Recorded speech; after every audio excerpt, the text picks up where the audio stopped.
সুপ্রিয় শিক্ষার্থী, Islamia degree college online ক্লাসে তোমাদেরকে স্বাগত। আজকে আমাদের ক্লাস ডিগ্রি সেকেন্ড ইয়ারদের সাথে সাবজেক্ট হচ্ছে ইন্টারমিডিয়েট অ্যাকাউন্টিং। আমরা গত ক্লাসে ডিগ্রি সেকেন্ড ইয়ারে তোমাদের সাথে আমি পার্টনারশিপ বিষয়টা নিয়ে ডিসকাস করছিলাম। ওখানে বিস্তারিত নোট ছিল, আশা করি তোমাদের কাছে সবগুলো আছে। আর যদি না থাকে তোমরা তোমাদের সেদিনের নোটটা বা খাতাটা একটু জটপট করে সামনে দেখতে পারো। ওই দিনের আলোকে আমরা একটা অঙ্ক করার চেষ্টা করব। স্যার, আমি পার্টনারশিপ বলছিলাম, ওই আমরা প্ল্যান্ড অ্যাসেট নিয়ে আলোচনা করছিলাম। প্ল্যান্ড অ্যাসেট পার্টনারশিপটা ছিল আমাদের অনার্স সেকেন্ড ইয়ারের সাথে একই বিষয়। তোমরা চাইলে দুটোটাই শেয়ার করতে পারো, দুটোটাই দেখতে পারো, দুটোটা ভিডিও দেখতে পারো। তাহলে আজকে আমরা একটা প্রবলেম সলিউশন করব প্ল্যান্ড অ্যাসেট মানে ডেপ্রিসিয়েশন নিয়ে। তাহলে আমরা টপিকসটা লিখি প্ল্যান্ড অ্যাসেট। এখানে আমি লিখে দিলাম ডেপ্রিসিয়েশন। সেদিন আমি তোমাদেরকে প্ল্যান্ট ডেপ্রিসিয়েশনের বিভিন্ন পদ্ধতি, ফর্মুলা এগুলো বিস্তারিত আলোচনা করেছি, নোট দিয়েছি। আজকে আমরা একটা এক্সারসাইজ বা প্রবলেম সলভ করব। প্রথমে আমি কোয়েশ্চেনটা দিয়ে দিচ্ছি তোমাদের জন্য, এটাকে আমি মুছে দিব। সুতরাং তোমরা এটা ওই পুরো কোয়েশ্চেনটা লেখা হয়ে গেলে হয় স্ক্রিনশট মেরে তুমি সামনে রাখবে, আর না হয় সাথে সাথে দ্রুত খাতায় তুলে ফেলতে পারো। Mister x purchase a machine at টাকা 55,000, service value টাকা 5,000, estimated life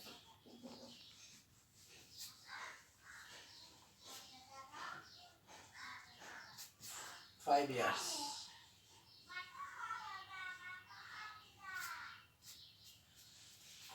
সিম্পল একটা কোয়েশ্চেন। এটা একটা ইউনিভার্সিটি কোয়েশ্চেনের আলোক আমি নিজে থেকেই দিলাম, যেহেতু তোমাদের সামনে বই বা বোর্ড কোয়েশ্চেন এটা অসুবিধার সামনে নেওয়া, যে কারণে আমি এটা দিয়ে দিলাম ব্যাপারটা। আর এই সেম কোয়েশ্চেনটা যদি তোমাকে বি পার্টে দেয় তাহলে রিকোয়ারমেন্ট হবে কম একটা, আর যদি সি পার্টে দেয় তাহলে এটার উপর রিকোয়ারমেন্ট দেওয়া হবে বেশি। আমি সি পার্টের আগে তোমাকে প্রিপারেশনটা দিচ্ছি। তাই requirement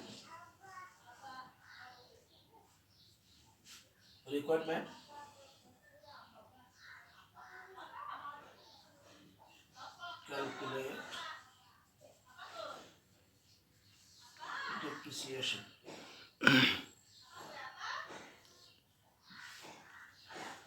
For past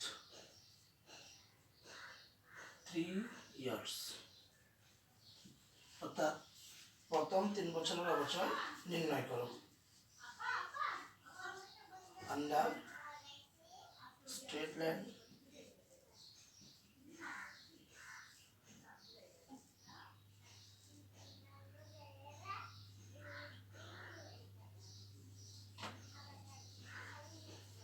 method. 2 number double declining method.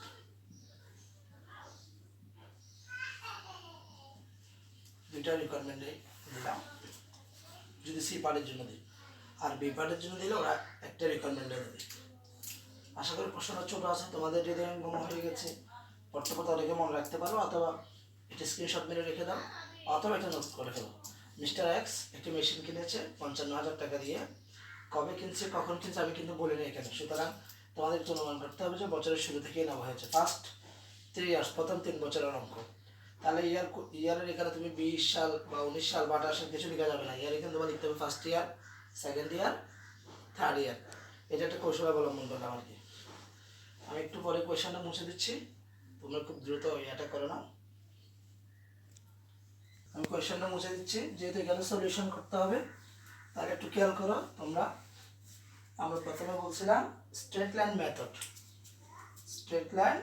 Roman 1 দিলাম, straight line method, straight line method সংক্ষেপে তুমি এসএলএমও লিখতে পারো, সংক্ষেপে তুমি এসএলএমও লিখতে পারো। তাহলে আশা করি তোমার ফর্মুলাটা মনে আছে, না হলে এখন আবার রিমাইন্ডে নাও। অ্যানুয়াল ডেপ্রিসিয়েশন সমান cost minus SB divided by life. তাহলে কোয়েশ্চেনটা যদি তোমার চোখের সামনে থেকে, তোমার ক্রয় মূল্য ছিল 55,000 টাকা, আর সালভেজ ভ্যালু ছিল 5,000 টাকা, লাইফ ছিল 5 বছর।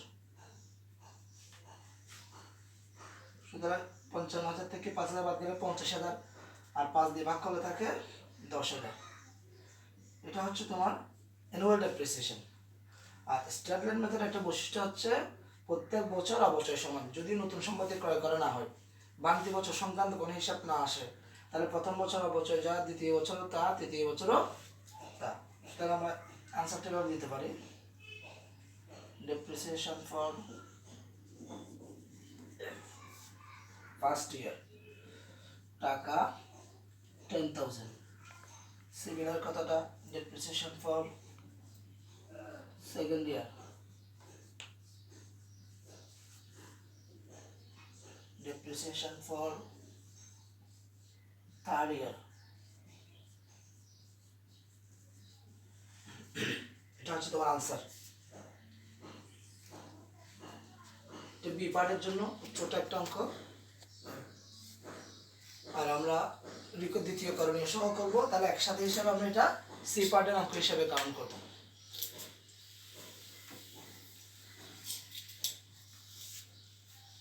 সমাধানটা হয় খাতায় তুলে নাও, না হয় স্ক্রিনশট মেরে নাও, আমি না মুছে দিলাম আপাতত।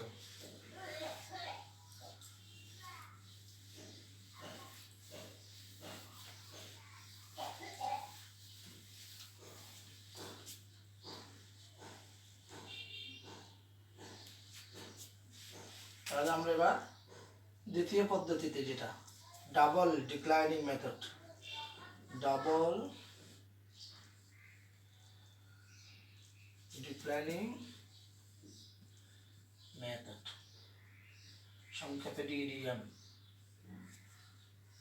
তার ডাবল ডিক্লাইনিং বলতে তোমাদেরকে ক্লাসে বলছিলাম কার ডাবল, কার ডাবল ডিক্লাইনিং মেথডে যা আসবে তার ডাবল, অথবা সোজা সাপটা হিসাব করলে স্ট্যান্ডার্ড মেথডে যে টাকাটা হয়েছিল তার ডাবল। আর ডিক্লাইনিং মানে ক্রমহ্রাসমান, এখানে প্রথম বছর অবচয় একটু বেশি, তারপর একটু কম, তারপর একটু কম, এরকম করে কমতে থাকবে। এখন এখানে আমাদের যে ইনফরমেশনগুলো দেওয়া আছে ওটার আলোকে একটা অবচয়ের হার নির্ণয় করতে হয়। আমরা এটা লিখব depreciation rate,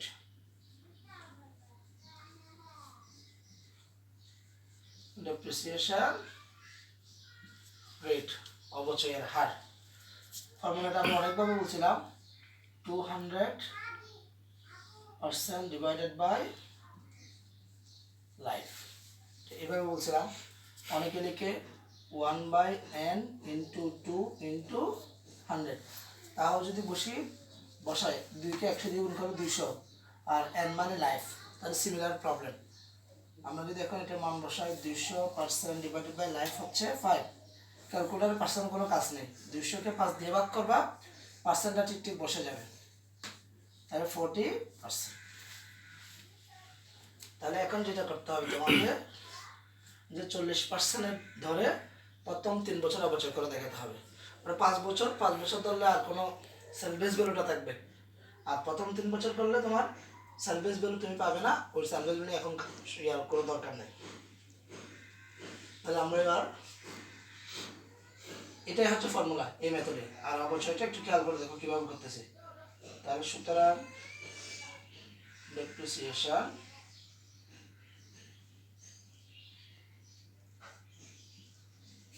for first year, আমি জাস্ট D1 দিলাম, D for depreciation, 1 for first year. তো প্রথম বছরের অবচয় বোঝার জন্য ফার্স্ট ইয়ার ডেপ্রিসিয়েশন দিলাম। তাহলে আমরা লিখছি depreciation for first year D1, আর ফর্মুলাটা জানা ছিল তোমার কস্ট ইনটু ডেপ্রিসিয়েশন রেট। ফর্মুলাটা লিখতে হয় না, জাস্ট আমি যেহেতু অনলাইনে ক্লাস দিচ্ছি তোমার সামনে নিয়ে ভালো করে বোঝার জন্য বা মনে রাখার জন্য দিচ্ছি আর কি।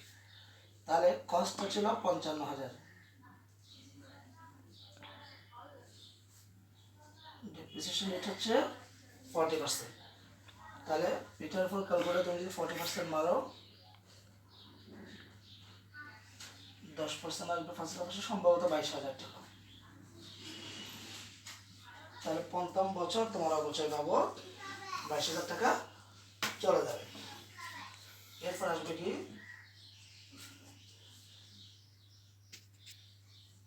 depreciation for second year D2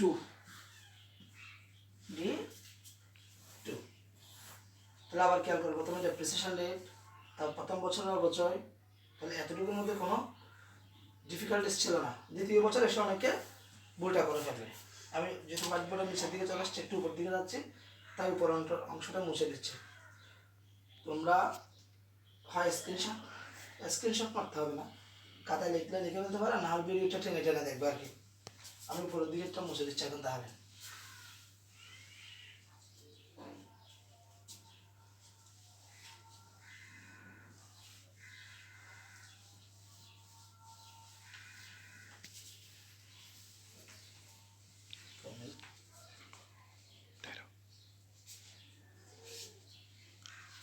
তাহলে আমরা লিখছিলাম কি D2। আর D2 বের করতে হলে তুমি ভালো করে খেয়াল করো, কস্ট মাইনাস D1, অর্থাৎ প্রথমবার যে অবচয়টা বের করছে ওটা বাদ দিয়ে ফেলতে হবে, ব্র্যাকেট ইনটু রেট মানে অবচয়ের হারটা। তাহলে কস্ট 55,000 আর ডেপ্রিসিয়েশন হচ্ছে 22,000 প্রথম বছরেরটা ইন্টু 40%। ভেঙে ভেঙেও করতে পারো, সরাসরি বের করে নিতে পারো। তাহলে এখানে খুব সম্ভবত আছে 33,000, 40%, 3300, 3 12, 13,200, 13,200 টাকা দ্বিতীয় বছরের। তাহলে আমাদের মেথডটা ছিল ডাবল ডিক্লাইনিং, প্রথম দিকে বেশি হবে পরের দিকে কমে যাবে। তাহলে প্রথম বছর ছিল 22,000, দ্বিতীয় বছর হচ্ছে 13,200। এইভাবে যখন তৃতীয় বছর করব নিশ্চয়ই আরো কমে যাবে। তাহলে D3টা খেয়াল করে এবার,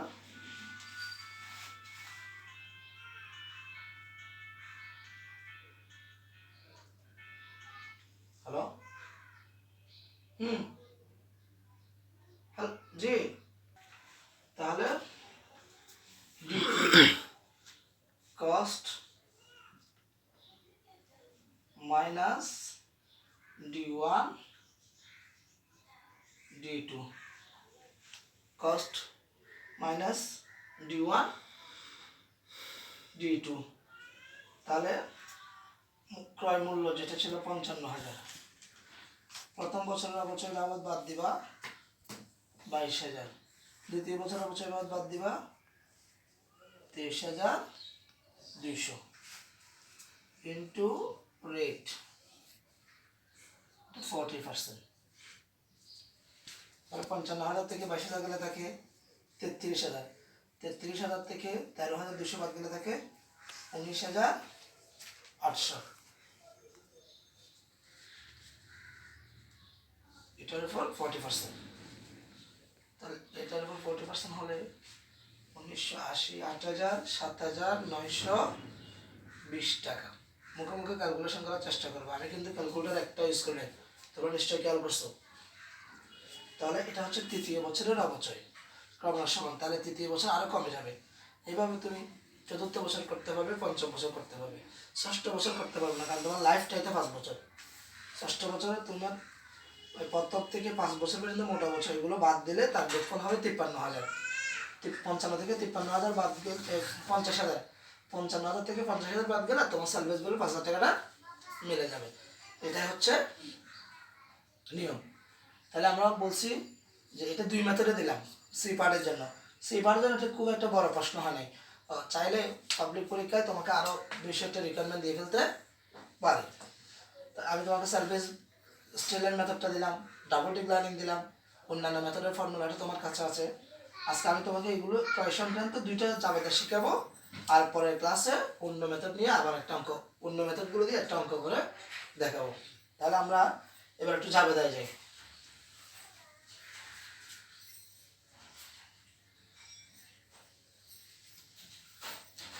জাবেদার চক আঁকতে হবে তোমাকে 5 কলামে। হয়তো এখন তুমি এক্সারসাইজ খাতায় জানা তেনাভাবে করবা, কিন্তু ফাইনাল পরীক্ষায় সুন্দর করে হিসাবের ঘর বা চক এঁকে তোমাকে কাজটা করতে হবে। হিসাবের চকে জাবেদার চকে হয় 5টি কলাম। এটাতে হবে ডেট, অ্যাকাউন্টস টাইটেল, এটা অঙ্কের রিকোয়ারমেন্টে দিই না, কিন্তু তোমাকে আপনি জাবেদাটা প্র্যাকটিস করাবার জন্য তোমাদের দিচ্ছি আর কি। Accounts title and explanation.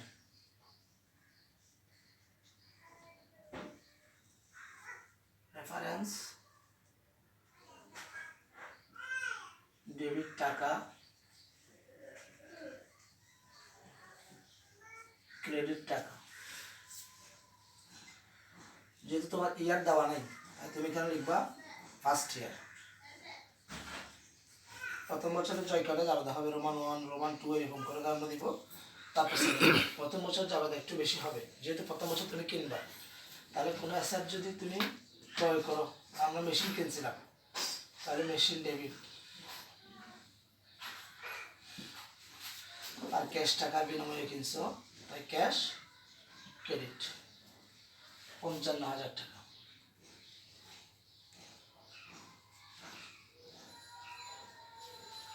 মনে আছে কিনা দেখো ফার্স্ট ইয়ার থেকে, কারণ যেগুলো দিয়ে আসতা to record purchase machine, to record purchase machine,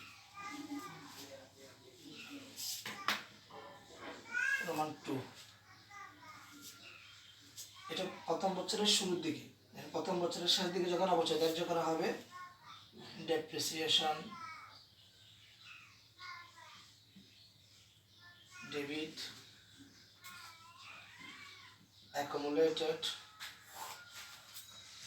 depreciation, machine, credit. তাহলে প্রথম বছর অবচয় তোমাদের মনে আছে নিশ্চয়ই 22,000 টাকা।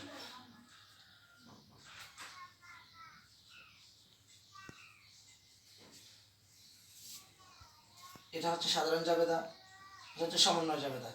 আমরা এখানে তারপরে জেনারেল জার্নাল হিসেবে লেখা হয়, আমি উপর লিখে দিলাম জেনারেল জার্নাল। তোমাদেরকে যদি ফার্স্ট ইয়ারের কথা মনে করে দিই, সাধারণত কোন সম্পত্তি ক্রয় করলাম, এটা হিসাব শেষে বছর শেষে দিলাম, এটাকে মিসিং হয়ে হিসেবে কাউন্টিং করা হলে অ্যাডজাস্টিং এন্ট্রির মতো কাজ হচ্ছে। এবার ক্লোজিং এন্ট্রি, এই খরচটা আমরা ক্লোজ করব, খরচটা যায় ইনকাম স্টেটমেন্টে, ওই পারপাস আমরা লিখতে পারবো ইনকাম স্টেটমেন্ট,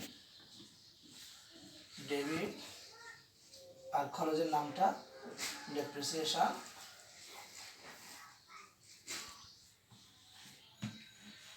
ক্রেডিট।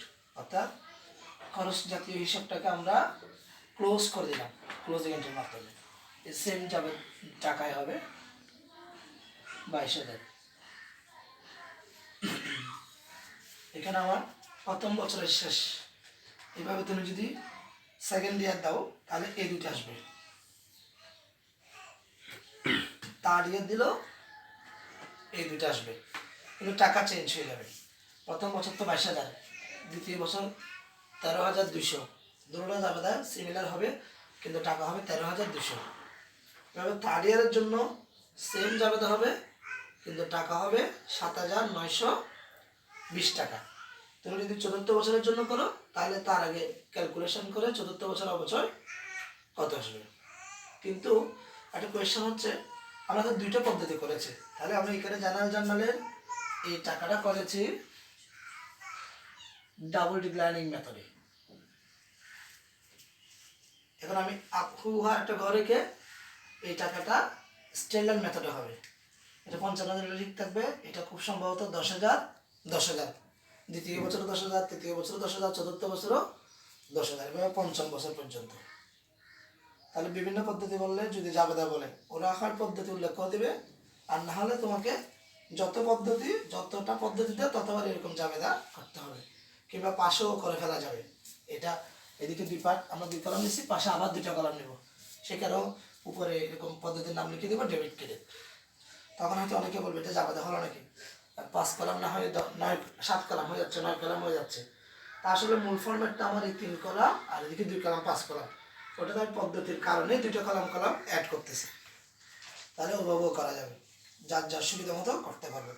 তাহলে অবশ্যই যে তোমাদের প্রথম লেকচার ছিল ওটা একটু ভালো করে রিডিং করে দেখবা, সেটার হলো কি সমাধানটা দেখবা, এবং এখন যে কোয়েশ্চেনটা দিয়েছি মিস্টার এক্স নিয়ে, এটা অবশ্যই একটা তোমাদের রিয়েল কোয়েশ্চেন। তো আশা করি তোমাদের রিমাইন্ড আসতেছে। আর যদি কোনো কোয়েশ্চেন থাকে কমেন্টে জানাবো, অথবা আমাদের মোবাইল নাম্বার আছে ওখানে ফোন করো, তোমরা যোগাযোগ করতে পারবো। আর আমাদের দৃঢ় বিশ্বাস আমরা খুব শীঘ্রই ফিজিক্যালি কমিউনিকেশনে যাচ্ছি।